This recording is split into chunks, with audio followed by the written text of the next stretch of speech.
You can just say I'm getting old. You don't have to say I hit my head. That's just so like. I want to get a T-shirt that says "Whoops," so I feel like every time I do something wrong, I just go playing the victim. Yeah. Hey! Oh, we started. Well, I don't know. All the red lights are on the cameras. So. Yeah, man, you know a lot about cameras, Tony.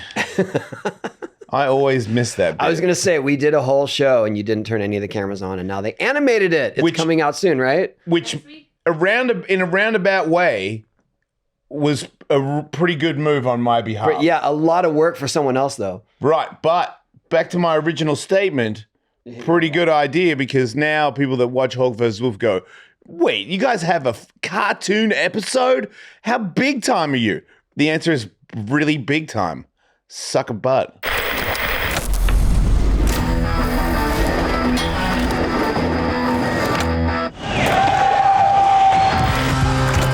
Welcome. Here we go. And I'm not Tony Hawk.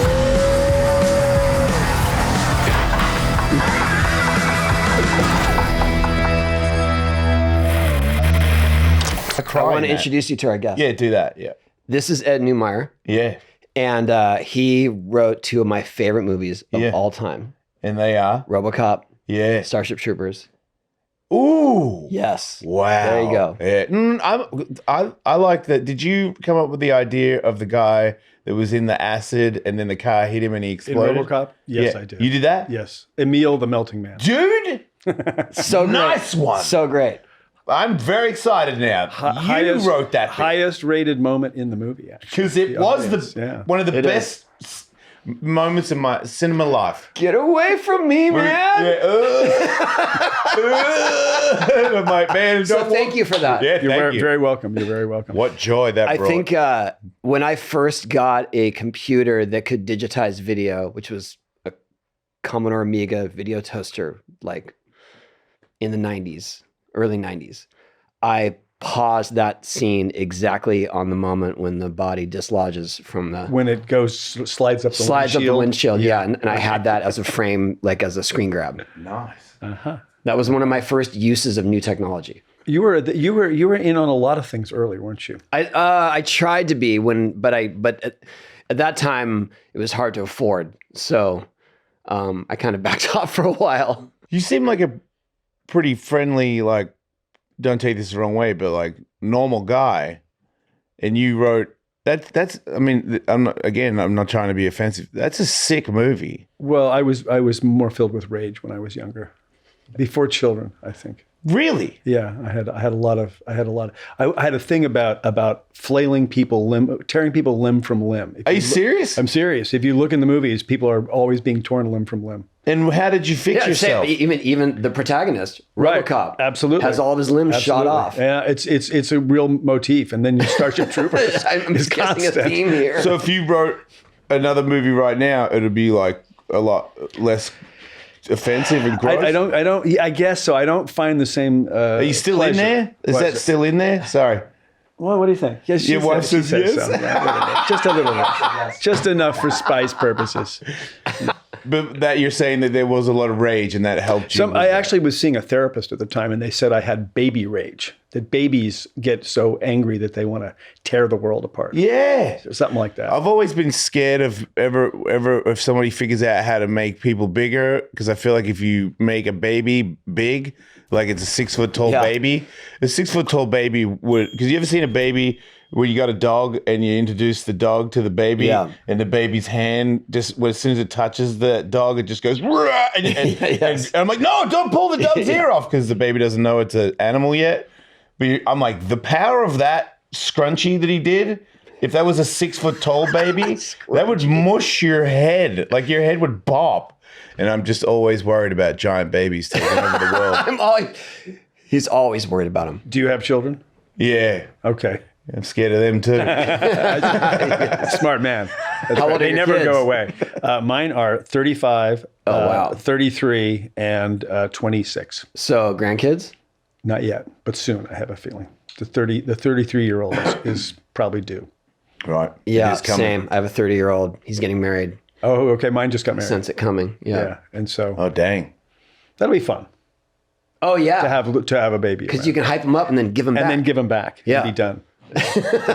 be a hero. You don't have to deal with the aftermath. So I'm so curious about. I have many questions, but RoboCop. My wife's from Detroit. Okay. And I've never been to Detroit. Really? I have never been to Detroit. I want to go one day. So why Detroit? Because it was the metaphor of the fading American automotive economy and industrial economy, and it had to be a Rust Belt city. And did it have anything to do with Kentucky Fried Movie? No. Well, yes, because the producer John Davison had produced the Kentucky Fried Movie. Oh, because by Detroit is the running theme. Yeah, I didn't know that. That's interesting. I didn't know that. But that was one of his earlier things with John Landis. But he didn't like Landis, so he didn't talk much about that movie. But that was his first movie.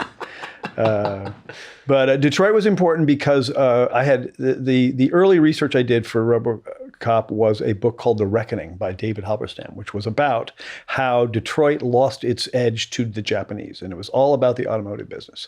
And so in some ways, even though RoboCop isn't about the automotive business, he's kind of a car. I remember talking to Rob Bottin, the designer of that, many years later. And I said, boy, that really looks like kind of like the front of a Ram truck. And he said, well, Ed, you said it was Detroit.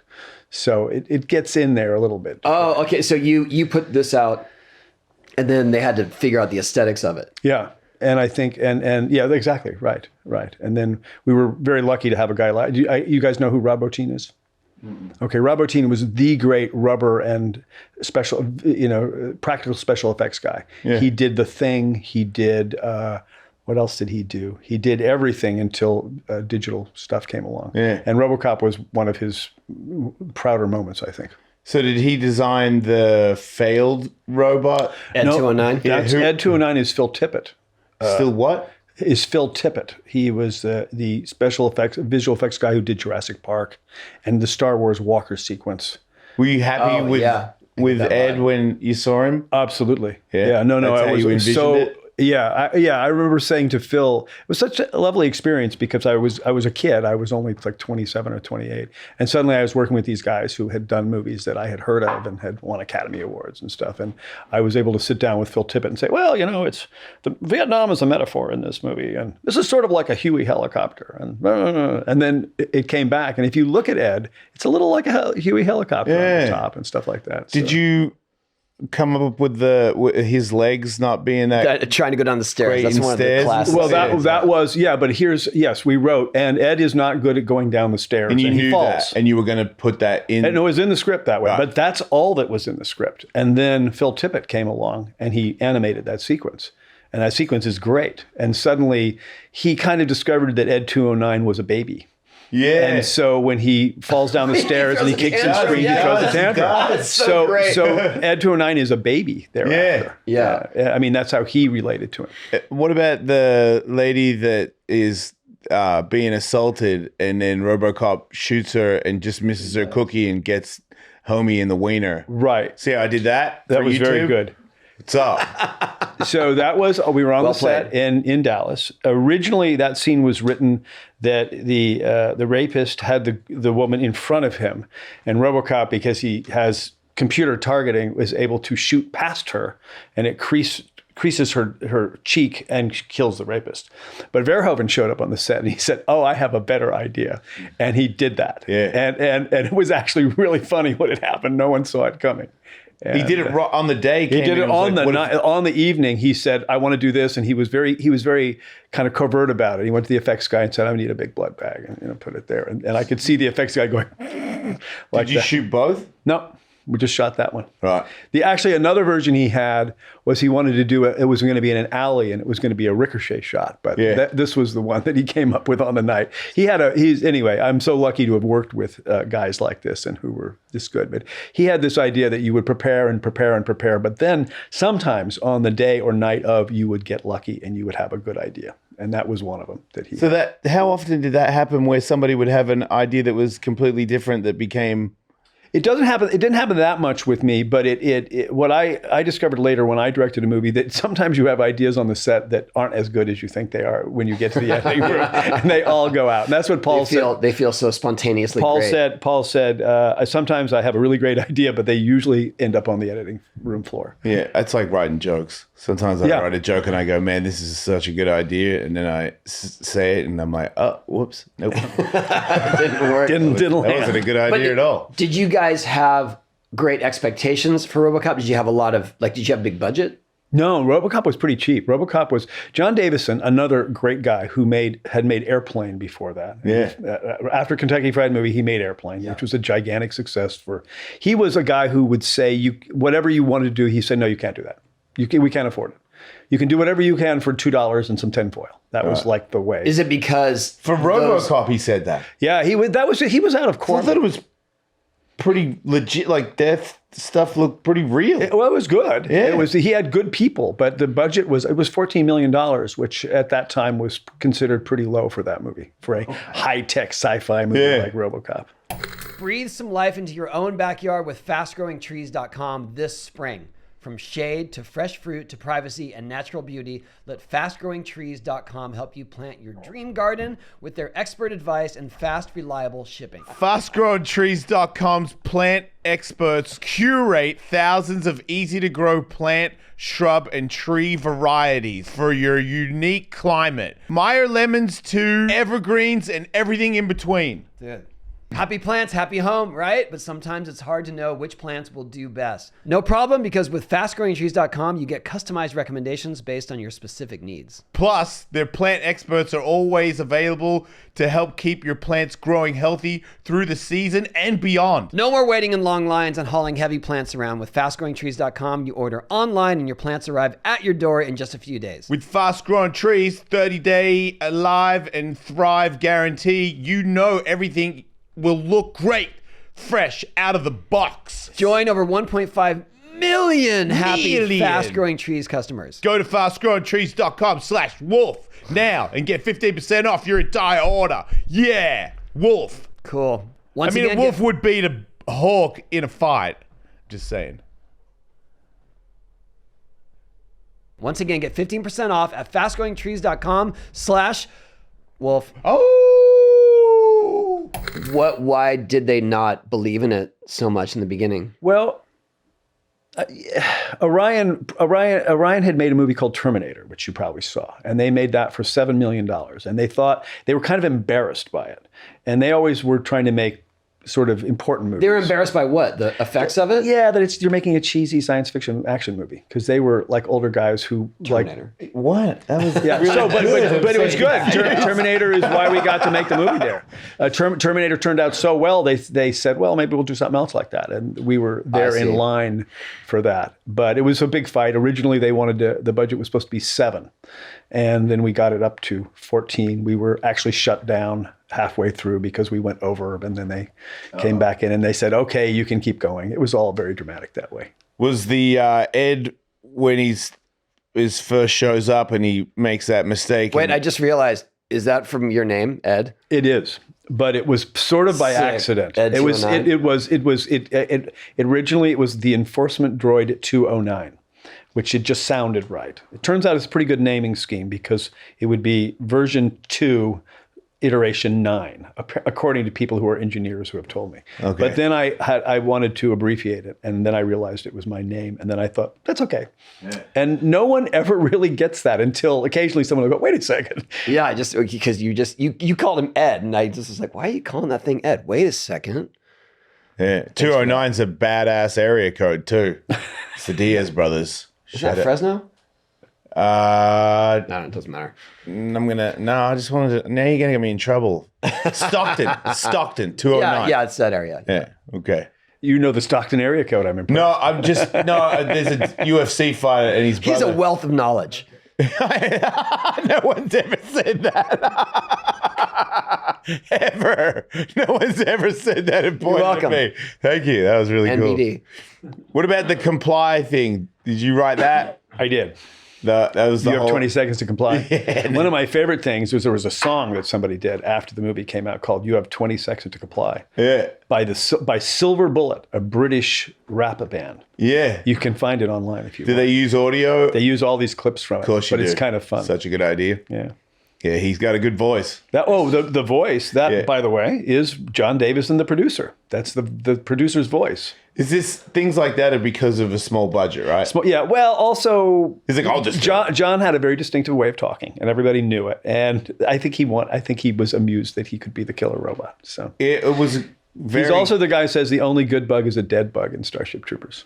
I got him his SAG card. Yeah. Oh man, that's a good one. No way. I love the I know. Okay, we're jumping to Starship Troopers for a second, but the whole thing. Would you like to know more, like of the how a media is represented in Starship Troopers? Was so. It was a premonition. It kind of was. I don't know where that came from. It's crazy. Like if you look at how we access information now, how we go down these rabbit holes of what's tailored to you. That was all Starship Troopers. Yeah, it was sort of, we were lucky that way. We kept having luck about imagining the future and what it was. I remember when I wrote the script, Verhoeven read that, and he's Dutch, English not his first language, although you wouldn't know. And he thought that was really stupid. He thought he didn't understand. Do you want to know? Would you like to know more? But then somebody else told him. You know what I'm talking about? What do you mean? The way that people are watching media in Starship Troopers or watching TV, it's like they have some crazy like exploitive news program talking about something that's like, would you like to know more? And you click on something and it goes into something even like more subversive. It's funny because the idea is that they don't ever tell you anything. So it's almost like a empty promise. Would you like to know more? But there's never. Yeah, like you won't believe what happens next. All right.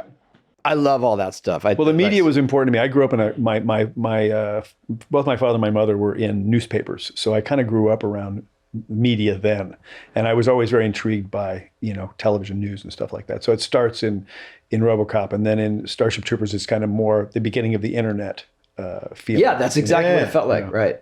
And had a little ticker on the bottom, which was before the tickers all came out. This is going to be a dumb question. You knew you were making a joke when you made that movie, right? Which movie? Starship Troopers. Yeah. The joke in the joke. You mean, how do you mean? The movie's like serious, but. Right. Yeah. No, my favorite thing about that movie is we don't tell you. Right. We just don't tell you. It's the only other person I knew who did that really as a shtick was Andy Kaufman. He wouldn't tell you. Yeah. And I really admire that idea. Wow, you did an Andy Kaufman movie. Yeah. I actually worked around Andy Kaufman. My first job was on a Taxi, as I was a runner on the show Taxi. Yeah, it was for a little while. And so I saw him working. He was always in character. Right, because he really legitimately wouldn't. But he wouldn't tell you. And I thought I always admired that idea. Yeah. That you won't. And so with Verhoeven and I kind of had a little sort of wink together about that, where people would come, well, are we the good guys or the bad guys? The actors would say, and we wouldn't tell. We wouldn't tell. Oh, they didn't know. No. Well, most of them didn't get onto that. It's unclear even in the movie. Yeah. Well, because nobody ever thinks they're a bad guy. Right. Yeah. I remember telling my friend, like, what's your movie? And I said, Starship Troopers. He's like, really? I go, yeah, because it's so bad. It's good, but it's not bad. Yeah. It's just good, but I can't explain it to you. You just have to watch it. Well, it plays with stupid. And I think that stupid is, when things are stupid to me, they're kind of funny. Yeah, but it's dangerous because, somebody will just call you stupid sometimes too. Tell me about it. Even the line of, I forgot her name, but when she's like, it's okay because I got to have you. I know. Like, that's brilliant and terrible and great. It's completely stupid, it's but it's very emotional too. It's the best. It's one of my wife and I too. If either of those movies is on, it's on. I know, right? HBO. So we're like, oh, this is what we're doing. We're watching this, even though everything's on demand now.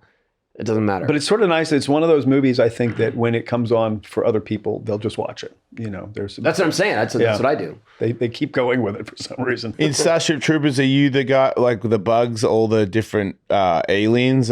Did you have something to do with those? I did. Initially, well, again, I was working with Phil Tippett, who is brilliant, so you don't need too much of me. But I did a little sheet. You know those spotter plane things that you had for World War II that you could say this is a Nazi plane and stuff like that. Right. They were these little silhouette cards. So I did silhouette cards for the bugs. When I handed in the script, it said "Know Your Foe," and it listed all the different kinds of bugs that there were. And I hired an artist to do some renderings, but then Phil went and did some amazing things. Yeah. It was a little like playing Army. It wasn't that hard. What was your favorite thing of either movie to see come to reality? I don't know. Probably when the suit showed up, the RoboCop suit, it was pretty amazing because that was our whole movie right there. If that didn't work, that was the most important. And That scene is so powerful when he starts walking through the police station. right? Yeah, the sounds And of everyone's what he freaking sounds out. like is pretty good. Yeah, and Paul shows it all in pieces. I remember when I was, before I knew anything, I just wrote, and there he is. And I always thought that's going to be weird, but there he is. But Paul shoots in this, gives it this big build up. And Who you did see the little sound pieces of it. effects for him? Steve Flick did the sound Yeah. effects, and Steve Flick was an amazing sound effects designer. Yeah. Still is, but I think he's retired. He did Pulp Fiction. He was just Right. the guy, and he did both. He did both RoboCop. It and reminded me Starship. of like Indiana Jones punching people. Because Indiana Jones, whenever he punches somebody, it's the heaviest punch sound ever. And I never forget. Every time he hits somebody, I'm like, man, that's cool. Like, that's not possible, but that's so cool. And then RoboCop walking, I'm like, there's so much. The first time to I it. saw the movie is a rough cut together. It was laughable because it sounded like he was walking on toilet plungers. It was really silly. Yeah. And so it was to see it with sound effects and music was astonishing. Right. Because it makes. Suddenly it was like, oh, look, that's a movie. Yeah. Yeah, he sounded so heavy. You know, like when he walked, I was like, if it's you make perfect. that sound, you are. And I love how all the other cops keep gathering around and Yeah. more keep coming. And then you see from his perspective, or before he comes to life, you see from his perspective of people working on him. Right. And Yes. flashes of him waking up and going back. And I thought that was so brilliant. Yeah, that was one of my favorite little things in the script, and it was pretty much shot as is there. And once the Coen brothers got me on the phone, and all they wanted to know was who came up with that sequence. Yeah, and there was a little bit of fight about it because of I think the DP did not believe that we could just stay in POV that long, but Verhoeven. Because it hadn't been done yet. I guess so. I'm not sure why he wasn't comfortable with that, but Verhoeven was always pretty comfortable with it. Yeah. I was very lucky with that guy. But then in the end, they were very pleased with it, right? Like yeah, when I they think saw so. Well, I the think now POV. now in particular they are. Right. But I don't know. Paul was just the perfect director for this thing, and the idea that you get a guy who had never really done anything like that, but had always wanted to, and then embraced it so fully was really unusual. And I think the movie would not have been the same with any other director. Did they try to make you do the second one? We got fired because there was a writer's strike on. Speaking of writer's guild strikes, there was a strike right after the movie came out. And Wait, so After Starship Troopers. after RoboCop. After RoboCop. And they fired us. But you were gonna do it. We wrote the second. We wrote a sequel. Man. It was well, there was a sequel. there was But a it sequel. sucked. Yeah. Sorry. Well, it didn't do Wasn't as well. good. It didn't. That's good. It wasn't I as didn't think it sucked, but it wasn't wasn't, as the good. first. The second one has some interesting things in it. I think Yeah. the kid. This was John kid, Davison's yeah. idea. The kid Yeah. is the only thing I really love in that. In fact, Yeah. when we went back to write another sequel some years later at MGM, and I always was trying to get that kid. I thought we should use that kid because that kid is interesting. Yeah. The drug dealer kid. I don't know if you Yeah, and just the idea that the whole thing is centered around like one intense drug. Right. And that's the control factor. I thought it was, Yeah, it was okay. interesting. It was good. What was It that drug yeah. called? Nuke. Nuke. Yes. Yeah. That was great stuff. Nuke. I missed out. The one that got away. Huh? You missed that boat. Damn it. Yeah, right. It'll come back. Could have done. Well, I might be a bit old for the nuke now. Those days are gone. What has been your favorite project or opportunity that has come from all that? Well, probably the next one was, getting back together with John Davison and Paul Verhoeven and doing Starship was really a lot of fun. After RoboCop came out, we were very popular and we had a bunch of interesting jobs. We worked with Sylvester Stallone and Billy Friedkin and people like that, and they were interesting. But it's What never. did you do with Sylvester Stallone? We did a movie called The Executioner that didn't Yeah. get made. It was based on a series of books by Don Pendleton that you used to be able to buy at airports. And he was like a guy, he was an ex-special forces guy before there were such things. And he'd been in Nam, and then the mafia killed his family. Wow, that doesn't sound So like anything he'd be in at all. He went, well, he didn't end up doing it. He told our then agents that it was a little too violent for him, but I don't know wow, if that's the okay. reason he didn't do it. For Stallone? For Stallone, that was And that squashed the whole project? I think he had other projects that he had lined up that Yeah. were ready to go. Yeah, because But I mean, you couldn't get someone else to do it. No, because he owned it. It was his. It was Oh, I his. see. It was his. It was his baby. Oh, wow. Anyway, it was because okay. many years after that, he was in Rocky IV, where he pulls a spoiler alert. He pulls a man's heart out and shows him it. in Rocky IV.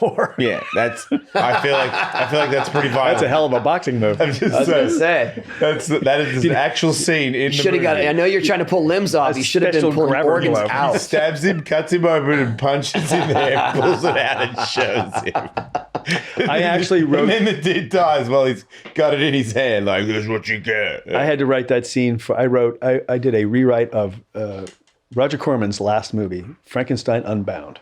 Yeah. And I wrote a scene where the monster pulled someone's heart out. And I kind of felt bad doing it just because I thought, boy, this is not original. But they wanted it. Yeah, and but they it's shot it. good. You can't beat a good heart pull out. You know, especially when the person's been a bad person the whole movie. You're like, he needs to be punished. And a heart pull out, it really gets the message across. You know, it's like, here's your heart. Do you regret what you did? You know.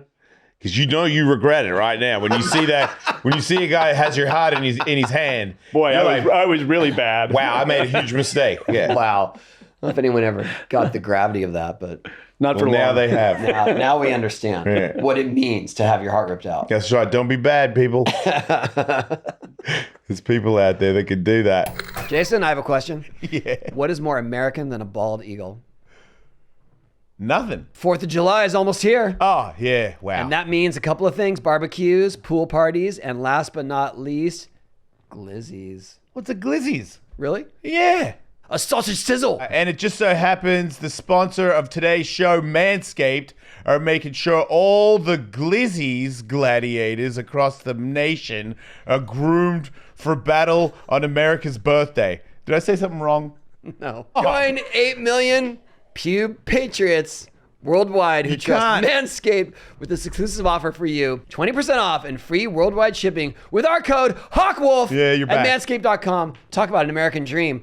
I got a code. Well, I'm part of the code. It's only right to start with America's favorite, the Performance Package 4.0. Inside this package, you'll find their Lawnmower 4.0 trimmer featuring a cutting-edge ceramic blade to reduce grooming accidents thanks to their advanced skin-safe technology. The Lawnmower 4.0 is waterproof and also has a 400K LED spotlight for a more precise shave. This trimmer is designed for below the belt, but has been known to carve out exquisite 4th of July mullets as well. The package also includes the Weed Whacker, ear and nose hair trimmer, crop preserver, ball deodorant, and crop reviver. Reviver. Oh, crop reviver, toner. I like Revere. It reveres the crops. Toner, performance boxer briefs, and a travel bag to hold your goodies. For our diehard patriots who want to rock a dirty stash or goatee by the pool, look no further than Manscaped brand new Beard Hedger Pro Kit. You'll be looking like the total American dream. Take your freedom balls to the next level Bells. by Oh my going God. to manscaped.com and get 20% off with free shipping with our discount code HawkWolf. Wolf. Get your independence back this Independence Day and unlock your confidence with Manscaped. So we were talking about, when you got here in the studio, we were talking about props, movie props. 'Cause I used to have an obsession with collecting movie props. And I'm not going to lie, I leaned into Starship Troopers pretty heavily. In fact, I tried to buy one of the miniature ships Okay. that was used. The drop ships. The drop ships, yeah. And the price kept going up and up and up to the point where I was not really comfortable, but I was so close. But my sort of holy grail movie props, and you're going to think this is so ridiculous, I already do. was the, it's like a plexiglass violin It's a green that plexiglass. Jake Busey plays violin. when they're celebrating their victory. Because I used to play violin, and I thought it looked God, super he cool. It looked does. futuristic. Oh my God. Do you know what he's playing there? No, I He's forgot. playing he's playing La Golondrina, which is the song from the Wild Bunch that they play. I don't know if you know the movie Wild Bunch. There's a famous sequence where they leave the town to go off and die, and that's what we were stealing from there. That's what he plays. He wasn't really playing that. He actually trained for like months to play that thing, and then he really thought it was going to be a whole scene of him playing the violin, and he was to play just that song. Yeah, just to play that. That's impressive, that little though. bit. Yeah, no, he did. That's Paul Verhoeven's wife Martine is a very good violinist, and she gave him lessons. I don't know if he really played it, but he acted like he played it. I saw Jake at some premiere. I want to say it was like Jackass Forever, maybe, but he was up a few rows, and I could just tell by like the back of his head that it's him. Yeah, and I came like clambering over all the seats around the aisle, and I was like, Jake Busey, and he's like, hey, I go Starship Troopers, and he's just like, cool. Oh, that probably made his day. Actually, that's great. Oh, he was super. Yeah. He was very. He's affable. a sweet guy. Yeah, he's a sweet guy. I have a story about that, and it didn't sound like he was enjoying it that much. My co-host was a younger man and drunk at a party, and he was there, and he was like, "Holy crap, Starship Troopers!" And he was like, "Yeah, man, cool." And then many hours later, when the party was dwindling, he was telling a group of people that Gary Busey's right over there. And then not Jake. Sorry, it's Jake Busey. Yeah. And that he played it like he was in Starship Troopers loud enough for him to hear it. Yeah. And he was like, dude, I get it. Weird. Because it was hours of a drunk guy kept saying, yeah. You're in Starship Troopers. And that made me, when he told me that story, I was like, I feel bad for that guy. Because I don't think that was the only time that's happened. Because it's such a powerful movie. It's kind of like being a pro skateboarder. Sure, but he's had success beyond that. Right, but which means it's even more annoying when you just say that's what we're doing to Ed right now. Well, what I found with those guys, what I found. Well, no, we're doing RoboCop 2. I did. At least there's 2. That's right. We got a variety of questions here. What are you talking about? I find actually that those guys have all gone through this thing, except for Casper Van Dien, who always liked anybody saying something about Starship Troopers he's happy about. But I think they all now are Rico. I think they're all really happy with that movie now because they're identified on the street by it. And and Casper said one day, he said, a lot of people have a movie. I have a movie, but I have more good lines in my movie than anybody else because people shout the lines at him down when he's in the street. And he likes that. Okay, fair enough. Do you know which one he is? He's Rico. I know Rico. Yeah. I'm pretty punchy, but he's got some good lines. He's very handsome. He's the star. Yeah. Right? Pretty much, right? Yeah, I always thought he was my handsome alter ego. I like who's the general that taught him and then becomes his leader, the guy that was in Scanners and his head blew off. The bald guy. Trouble now. I'm blanking. Was it you're my captain until you die or I find someone That's better? Right. Yeah, that's right. Is that your line? That was my line. That's that actually I think yeah. I just read a bunch of. It's like a bunch of. This is it. This is the culmination of us having a podcast, and I get to invite someone who agrees to come on, and then I just get to talk to Ed.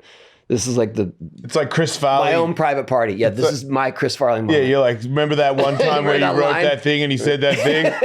That was awesome. Now, next guest. Remember that one line? Yeah. That was awesome. Well, it's kind of a collection of every military cliche I could think of, but. I mean, that's what that movie is.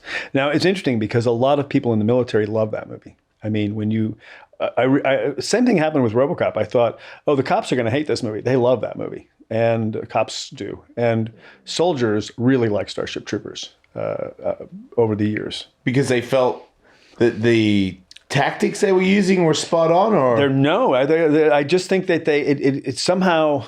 The idea, they would come up to me and say, you know how he goes off, he joins the military because of a girl? That happened to me.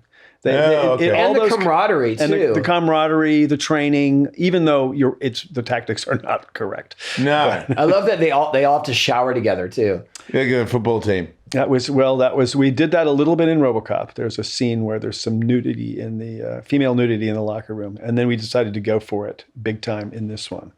And the amusing thing was that the schedule on that movie was 120 days, a long schedule. And that scene was supposed to be shot, that scene could be shot at any time because it was a cover set. If we lost a location because of weather, we were going to go shoot the shower scene. So for the actors, that meant they could never stop going on. And we didn't shoot it until the end. So they were on a diet for the entire movie. Trying to stay in shape for that scene. But everyone was naked for it. Everyone, even the director and the DP got naked for that scene. I didn't get naked for it because I didn't. It makes it a no, lot there were easier. no intimacy. I was the original intimacy coordinator for the sex scene in Starship. I had to hang out with the actress and tell her it was going to be okay. Oh, wow. And it was okay. You had to tell her it was going to be okay. I said it was going to be okay. Yeah. Because she thought it might not be? I will be here with the robe. I think it's really cool that Yeah, I had to. That was my job. I had to stand there on the set with a robe, so that when the set. Oh, with the robe. With I the thought you robe. said rope. I was Robe, like, yeah. Well, it was hard to get her to the set. No, I'm.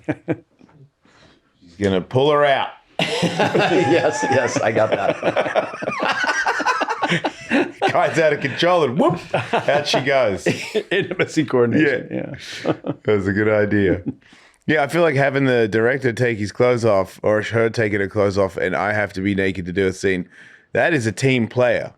No, he was pretty cool about that. I've done a actually. scene, I was on a TV show a long time ago and there was like, we watch people do stupid sports and then we'd challenged to try and do it better. I mean, it was a TV show. I was desperate for attention.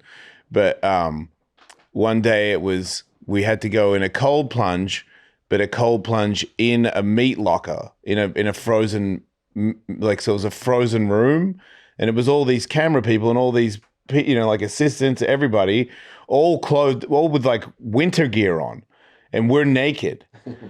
And it was also like, that was like some of the first times I'd been naked around groups of people. So that was a little intimidating. And it was a meat locker. So I was not having the greatest day. We get it. / having the worst day I think I've ever seen it. At one point you go in the cold plunge. The deal was in the cold plunge, out of the cold plunge, then stand on the block and wait and then go back in again. And it was how many times can you keep doing it? And it was 3 of us. Whoever quits, whoever's the last one to quit is the winner. And one guy quit straight away. And 2 of us, the other guy's an MMA fighter as well. So he's a mentally tough guy. And at one point we both got out and we're both standing there naked, freezing. And I remember looking down and I was like, whoa, I'd never seen it do that before. Like it was doing something completely, like it was leaving the building. And I go, whoa, look at my wiener, like it's out of control. And my buddy goes, whoa, it is. Look at mine. I'm like, whoa. And then it kind of stopped us from being cold for a second. So you weren't worried about being naked at that point. Yeah. I went way past any gay stuff. I was just like, man, have anyone ever seen a penis do this? Because it was Go internal. It was like trying to go out my butt. It was trying to leave, man.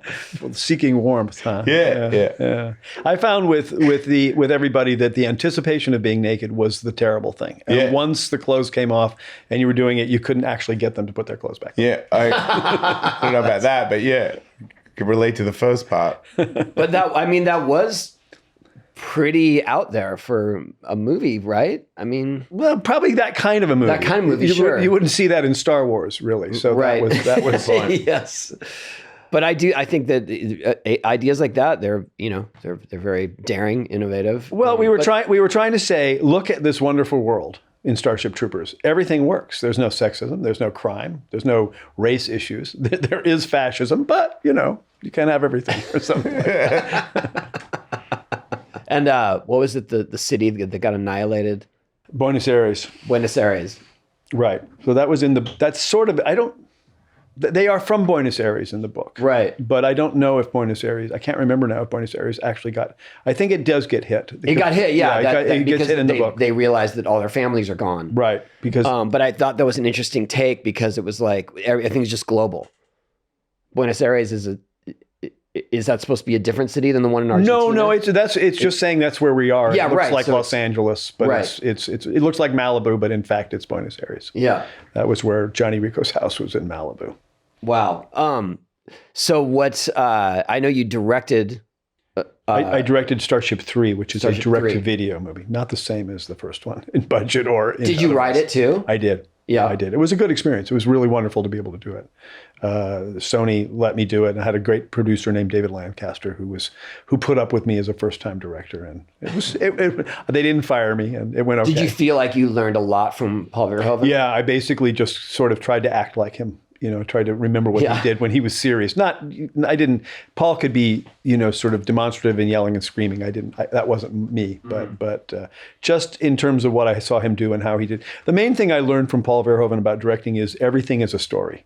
Every shot is a story. And if you don't know what the shot is, I would see him go, okay, what's the story? What's the story? The story of this shot is, and that was something that was interesting. Because if you know what the story is, you always kind of know where you're supposed to be, I think. Yeah. What's been your favorite or most challenging project since then?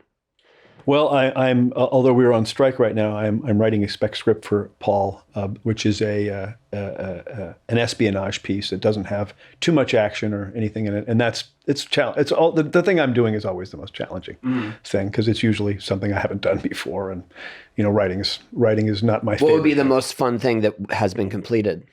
Probably Starship Troopers was, as an overall, was the most ambitious and I was most pleased with that.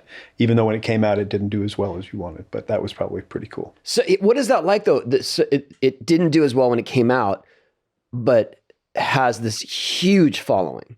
Well, it's nice because it sort of, I always felt like it should have I thought it was successful. So it was nice that it was kind of re-reviewed and reappreciated at a certain point. But again, back to but does that define a cult classic? But because it did have success in sales, right? It sort of was success. It was a disappointment. It fell. It opened at number one, but then it fell off pretty quickly. It was a movie that was very male oriented. And I remember my son was in 4th grade at the time, and he came home and he said, "Dad, everybody at school wants to see your movie." Yeah. And I thought, and their moms won't let them. And that was what happened, actually. And when you went to the first night, it was men around the block. But did it have success in video sales? It had huge success in video sales. So that was good. I mean, that's not what the industry wants of you, but the home video people were very happy. And in fact, does that make you rich? No, not really. So the whole cult following didn't financially help you at all? Well, it helped me a little bit more than, yes, it was better than digging ditches. But it was actually, we had a star director by that time. And when you have a star who has a gross point deal, everybody else falls behind a little bit. Yeah, he's getting the lion's share. Yeah. But the name, like your name, because if it does good, but it didn't do that well, dropped off real quick. But then all of a sudden it becomes this cult following. Do people go, wait a minute? Well, the guy that wrote it has helped. It's helped. People know who I am now because of that movie a little bit in the business. People will know. Oh, you did that. But at the time, it was actually you were in the doghouse because the movie was seen as well. It didn't do that well, and you get back to work now. So Yeah, you lose. I mean, for sure.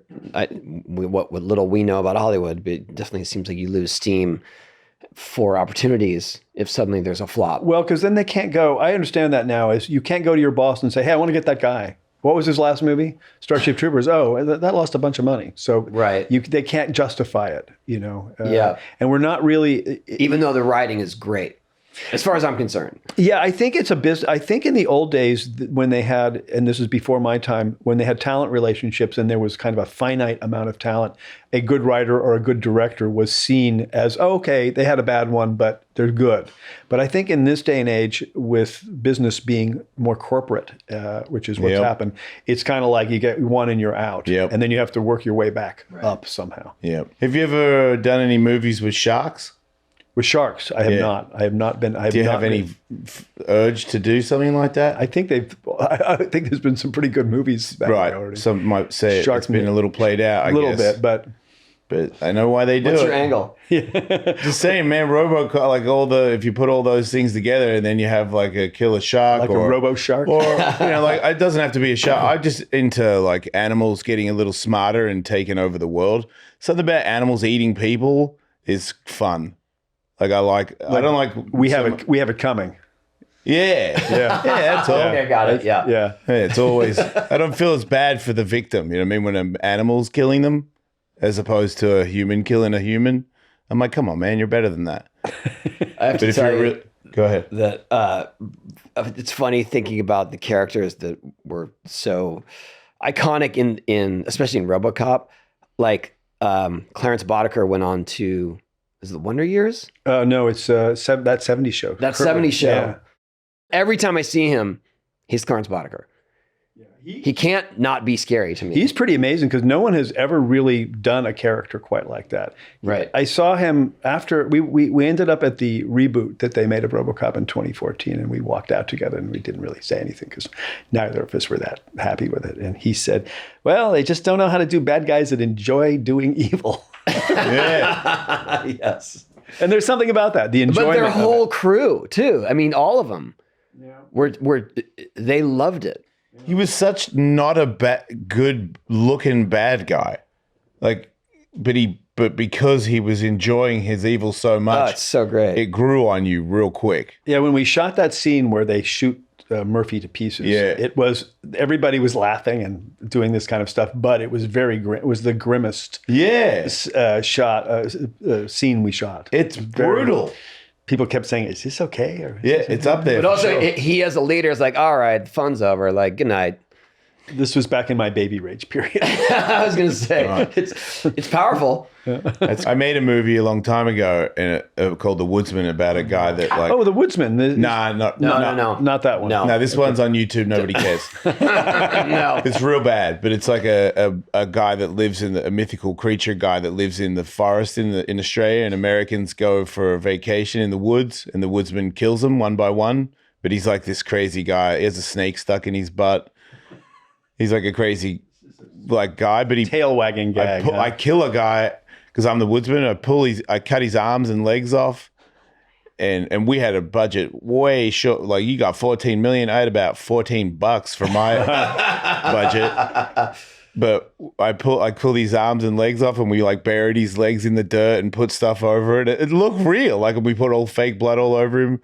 And then I did some other stuff to him that I'll leave out. But I did a lot of stuff He put out a request to his radio listeners back then, like, what's the worst thing that I could do in a movie or to people or give me suggestions, and he used all of them. Yeah. I convinced Tony to be in it, and he's Australian, and he does an amazing Australian accent. with the worst costume. Yeah. He had a mustache, very convincing. It's almost like, who is this guy? You can't even tell it's Tony. A mustache that kept falling off. Yeah. While he was talking, It was like getting loose. So you guys have done a lot of movie stuff.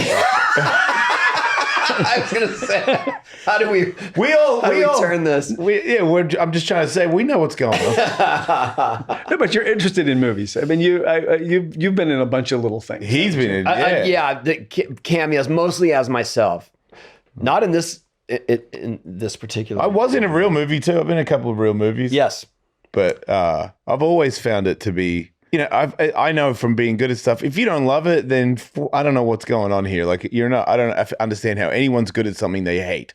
I don't understand how you achieve greatness in a thing that you can't stand doing. No, I can't. Right. So it's usually this passion thing. So even if it's like, because I've been in a big movie that was like #1 movie in the country, and everybody there was like, let's go, let's do the movie. And I was like, it was just like my Woodsman movie, but nobody knew how to make a movie and everyone was dumb. But it was still, we all were laughing and, like it was the passion. And the creative, like, what about if we did this? You like did that. I loved it. I feel like the only bad thing is when you get into movies of your caliber, then you got corporate and all these people that kind of pressure slow it down or tell you to do this. The more money you spend, the higher the pressure is. Right. It's still fun, but it's pressure. But how did you land that gig at such a young age? You could write a script. There was, in the 80s, there was a kind of an idea that if you had a good script, you could get a movie made. And that has changed since then. But had you worked on other movies before? No, I hadn't. I was a studio reader and briefly a studio executive. And then I did development for a couple directors and a producer while I was writing the script. And so you knew the industry well enough. I knew the industry from the inside a little bit. I had started off working at Columbia Pictures as a story analyst, and I kind of learned how to write by reading scripts. I was going to say, did that? Yeah, that's that was the first script. That was the first script. RoboCop. That was the first script. That was the first script. That's amazing. What triggered the concept? I had wanted to do something. In those days, you were supposed to write your first script, and it should be something cheap, not science fiction. But I was really into science fiction, particularly after Star Wars, and I think Star Wars was pretty important for me that way. Okay. And I was. So I was working as a story analyst at the Warner Brothers lot. It was then called something different, and they were making this giant movie right next to my office, and I didn't know what it was, but it was shooting all night, and it was enormous, huge sets, science fiction sets, and so I would go there after work and say, I would just say I'm part of the crew, and I would end up getting a job, and so I would like making trash and decorating the street and stuff like that, and it turned out it was Blade Runner. And so the third night I was there up all night, somebody said, well, Sean Young, the actress, walked by, and I said, what's this movie about? And they said, it's about robots, and that's a robot. Yeah. And I was like, no, that's not a robot. And then later I was looking at that. Do you remember they had a blue car in that thing called a spinner that flew? Yeah. And I had never seen anything like that. It was like the coolest prop I'd ever seen on a set. And it was like the street was empty. It was 4 a.m. I was just looking at that car, and I suddenly had this idea of a real robot cop. And the title RoboCop came into my mind. Yeah. And it was, I think, I've since found that location is very important to me as an inspiration thing. Anyway, I had that idea, and I thought, okay, it's about a cop like this. And then the next idea was a little while after that. It was that he starts off as a man and becomes a cop. And that's, I think, is really where the basis of the character comes from. Yeah. And then I had been, as I mentioned, I was an executive. So I was working at MCA Universal and wearing a suit and not being particularly comfortable with it. But I was very interested in the corporate world. And I had this notion. It was during the 80s when Japan was very big. And people were always talking about executives were tough, and they were known as killers. Yeah. And I remember once I was asked to read a book for the C-suite, then the executives. It wasn't for a project, it was for a book that they were all talking about called The Book of Five Rings, which was a Japanese samurai manual written in the 15th century or something. And this was apparently a key to doing business with Japan. So I had to write about it. I had to write this up for them. The basic gist of the book was make a match to have a duel with your opponent at noon, get there at 11 and wait for him and kill him when he's not looking. Wow. That was, but anyway, there's this whole notion of the killer executives. And so I kind of wanted to write about that. So that's why there's a killer executive and a gun in the boardroom and all that. Man, what a great question by me. Thank you. Sorry. I love those answers. I love how one of your inspirations is the vehicle in Blade Runner, but then the vehicles in RoboCop is like the shittiest gas guzzling giant Detroit car. But Gene Winfrey, the guy who did that first one, was the guy who did the SUX by coincidence. So it was the same guy who did that car. Oh, same guy. Ends up working on RoboCop. Oh my God. And Yeah. does Throwing a Blaupunk. That's right. That's so great. Wasn't that a Ford Taurus? Yeah, we originally had built cars that were, one of my ambitions was to build a futuristic police car. And we actually went down the road with it. I found out how hard it is to build a car. And so at the last, it did not look very well. And somebody showed up and said, well, this is going to be the new police car, the Ford Taurus. And we all kind of went, oh, okay. So we got them for free. And then the art department painted one that was all shiny and chrome and everything like that, black. And then they had these other ones that were background cars that had this dull peel paint on them. Yeah. And I remember I always was getting in trouble with the art department because I went to the director and I said, that's the car. The background car is the car we should use. And the art department was very mad at me, but I thought it looked better, personally. It did. Yeah. That's so great. So I am curious, though, you kind of barged your way onto the set of Blade Runner. How do you turn that into a job? It's like, well, I don't really work here, but well, there were so many people on that, and right. and I. But I'm wondering how you finally get paid. That's my. Oh, how do I got paid? I never got paid on. Oh, I never got paid on. No, I just showed up. I just wanted to be, all right. I was so desperate to be on a movie set and to see what was going on. That's what it takes. Was so though. exciting. That's the hustle. And then you ending up watching Harrison Ford as being directed by Ridley Scott. And, that the Wake Up Time to Die scene in that I saw shot over and over and over and over again on the set. So that was exciting to see that. What did you think of the last Blade Runner? I love that director. Did not like the movie. Really? Yeah, I was not as intrigued by it, but that's just me. She said, I went with my wife, and she said, if you ever act that way in a movie again, I'm not going to see movies with you anymore. I was very annoyed by that movie. I liked it. You did? Yeah, I liked it. But I'm it's such beautiful. a massive fan of the original, and just that they had Harrison Ford, and they brought the special effects into the new age. I loved it.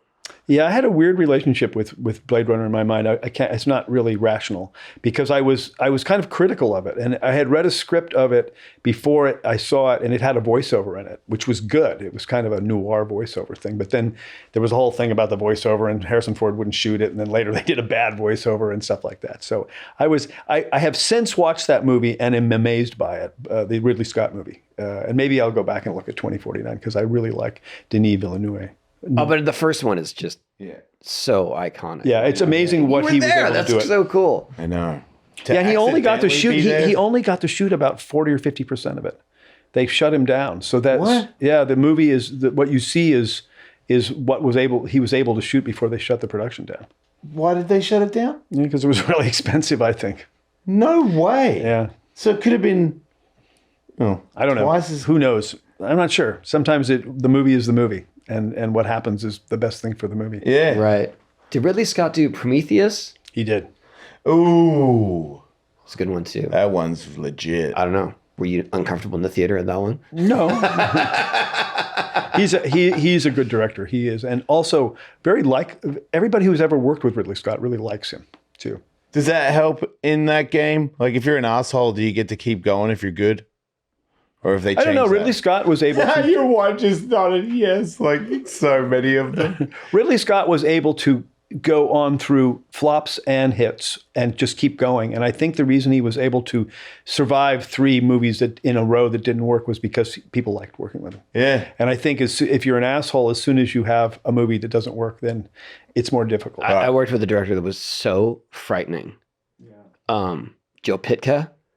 Who did? Oh, Joe Pytka, Space Jam. yeah, but Joe Pytka is a frightening guy, and isn't he like 7 feet tall practically? Yeah, he's a monster. And we did Alf and I. Remember when Alf and I were talking about? We did a Gap commercial, a Levi's commercial. Yeah.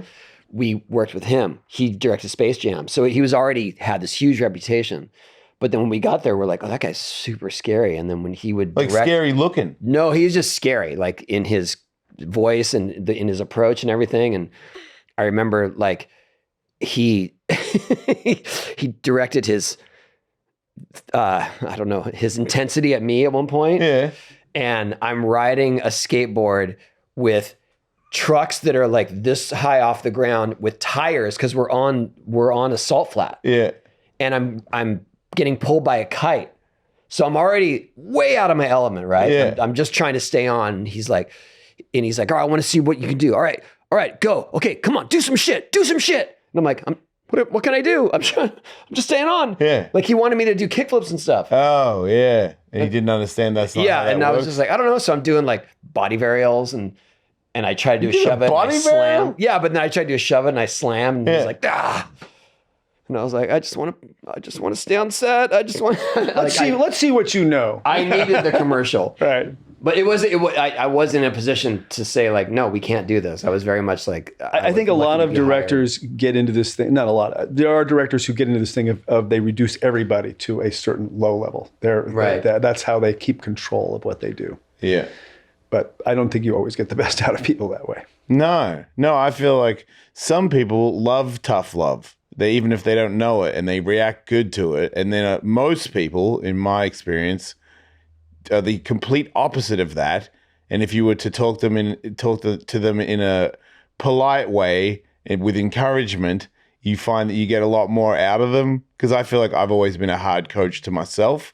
So I got good at skateboarding by being a hard coach to myself.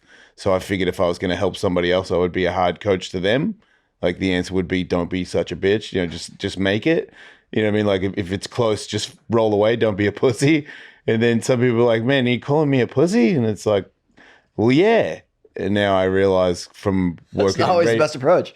working in radio and having people work for me, and I'm like, just get it done, bitch. Like, don't be such a pussy. It's not like what It's everybody. such a Gen X thing too. It's not what everybody wants to hear to help. No, you. Verhoeven was known as in Holland before he came here, he was known as the Beast because he would scream and yell at everybody. Oh, wow. And when I met him, he said, yeah, I'm really trying to work on that. My wife says I should never scream, but it's really hard not to. Yeah, I used to say that. I went to therapy. I stopped. And then what I noticed first was the actors got a better ride than anybody else because he didn't want to upset them. And I guess he had made mistakes that way before. Yeah. So he was very careful with the actors, not so careful with the crew, and not very careful with the writer at all. But wow. it's okay.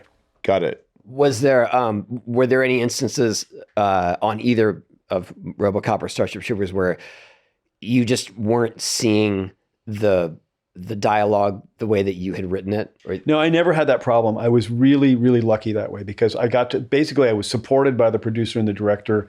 Pretty much anything that I wrote that they thought was good was fine by them. But were you there on I was there on set, and I never had a problem with what Paul did. Paul always got... before I did the movie, I thought, okay, one day I might see a movie called RoboCop, and I may have written a script, and I may have been away from it, and other people would, and I wonder how much of what I do will be in that script. And when I saw the movie that Paul made, it was like 120%. It was my script and better. And he was able to make everything. He's got such great taste, and he's so able to make things work. The longer I go, the more impressed I am with him. That's awesome. Yeah, he's a very smart guy. He's like, people don't really know what he does. He's one of those people who is just preternaturally good at it. You may know a thing about this, and he's pretty. He kind of knows he's good, but he's also, well, it's no big deal. It's just what I do, kind of thing. So cool. I remember my brother and I were coming out of a movie. So when did RoboCop? 87? 87. So it was around probably early 87, and there was a display in the theater of RoboCop getting out of a car, and it just said part machine, part man, part machine, all cop. And we were just like, that's got to be the cheesiest. Yeah, because we didn't know anything, right? Yeah. And then he and I became one of our favorite movies of all time, hands down. It was sort of interesting how that worked because a lot of people, it looked like again, we were playing with stupid, It looked kind of stupid, and I guess it lowers your expectations. And then once you like it, you really embrace it or something. Yeah. Right. I thought he looked awesome. But you know what I mean? It was a picture. It wasn't. Yeah. No, I'm saying context. When I saw the picture, I was like, hell yeah. I'm going to see that. You wanted to be that. That's what I'm trying to I think I knew I was going to see it eventually. Anyway. Okay, you just didn't want to admit that you liked it. Well, I don't know. Yeah, not like when we came up, when we started with the project, we would say, here's, I said, it's called RoboCop. And then the producer and I were walking around one day, and we noticed that whenever someone said, what are you working on? We couldn't say the title because it was so stupid. We're working on RoboCop. A robotic policeman. Yeah, right. But once it came out, suddenly it was a title. Yeah. And it worked. Yeah, well, yeah, it did. Once it was embraced. So did you keep any souvenirs from the set? Yeah, I have some. What do I have? I have the prop. One of my favorite things that I got to do on that show was design the gun. And so I have the prop gun. Yeah, the one that comes out of his leg. Yeah. Well, that's a real one. But I have the one that we used for stunt stuff and stuff like that. So did you write that part too, where he had seen the show with his son? Yes. In fact, I shot the second unit of that of him twirling the gun was something I shot. And I remember when I was the first film ever shot on RoboCop, and I didn't know that directors don't like second unit directors. And I went out and we shot this stuff for the TJ Laser ad, and Paul was like, "Yeah, it's okay," that sort of thing. And then at the end of the show, when he had to shoot the gun trick, it was very difficult and awkward and heavy and real, and he could not get the gun to work the way we had gotten the gun to work. So I got a frantic call from the set of, "How did you do it?" And I said, Vaseline. But that's so brilliant when that's how she recognizes that it's really him. Yeah. Like all that stuff. It's nuanced. All those. Well, the idea, it started to work even beyond what we had planned for, that every time the audience was reminded of something that he had done before he was killed, was, oh, he's still there. And even when I don't know if you remember, when he drives the car out, they bottom the car out and there's sparks. Yeah. He does it even when he does that the second time, just because of the parking lot. It was like, oh, look, he's there. It's him. yes. And then the very end, it's like, they'll fix you. They fix everything. And that was actually a line. That was an improvisational line of Peter Weller's. Oh, really? Yeah, he came up with that. And Peter could be a giant pain in the neck. I love him. But he would also come out with these things occasionally that were really great. Oh, yeah. I saw, I told you I saw the documentary on RoboCop, but he wasn't in it. No, he won't. Yeah, he's funny about that. He won't be in it unless he's paid. But I don't think it's just about the pay. I think he's got a relationship with the movie where when we were a set story, there were some fights back and forth with Peter, and Peter was kind of methody and stuff like that. And I remember we were I guess we're still in Dallas, and we were gonna blow up the gas station. Something was wrong, and I was mad. I was young and stupid and didn't know, and I was mad at him, and I was gonna tell him off. And so we decided that we would go have dinner the next night when we were off, and we were gonna have this out. And I kept thinking about it, and then I realized, if this movie works, he's never going to get out of that suit. That's going to be he's going to be RoboCop for the rest of his life. Oh, yeah. And I said to him, oh, forget it, Peter. Don't worry about it. And he always said, really? Thanks. But I do think that kind of happened, is that he has to now. But I think he's embraced it. I think it's okay. I think he likes to be RoboCop too. Good. Yeah, It's good. going to be difficult to get out of it. Yeah. And we love that. We love that he improv that line. Yes. But we loved your script even better. So thank you. Thank you for all the entertainment. Yeah. Well, that you're those very, movies very, provided us. I very know we just welcome. focus on those two movies, but they are two of my favorites, and it's our show. So I'm just stoked to know where little sparks came from that creates other sparks. Like you saw a movie that was you were just there to witness it, and it triggered such a great movie that triggered so many other movies. I was just talking about it yesterday about people doing my tricks, or people copying stuff, and people getting offended by you copying their stuff. And to me, but you should never get offended by Right. it. Isn't it great? I look back on it. Amazing. There was a guy on my team that started doing one of my tricks, and I was like, dude, why are you doing that? And then when I looked back on it years later, I was like, because he liked what you did, and he was like, I want to do it too. Yeah. And then that guy ended up being better than me and taking some of my tricks to another level. So I was just like a link in the chain of skateboarding growing. Right. And I was like, you were a part of it. And you're looking at it as, this guy stole your trick. It's like, no, dude, you helped skateboarding progress. You were part of this amazing link of this thing that you cherish so much. have you seen that in movies later on? Okay, so I was just Like going to an say, homage? sure. The one of my favorite movies, one of the two movies that got me into this business was Lawrence of Arabia. And when I saw Lawrence of Arabia when I was 13 years old, and a re-release of it, it was a religious experience. Yeah. Recently, I watched the new Dune, the Denis Villeneuve Dune, and I realized that Frank Herbert had seen Lawrence of Arabia, and 4 years later comes Dune. And if you look at Lawrence of Arabia and you look at that, they are the same stories. Wow. Even down to Gassim having to kill a man in the desert, and the Gassim thing and I don't think, oh wow, he ripped off Lawrence of Arabia. I thought, no, he was really inspired by that, and he went and did this whole other thing. Yep. And I remember when we did, Because it is a whole other thing. it is a whole other thing, but he took it somewhere else, and Yeah. I think that's really satisfying as an artist when you see But have you seen any obvious homages to? Well, I would say movies.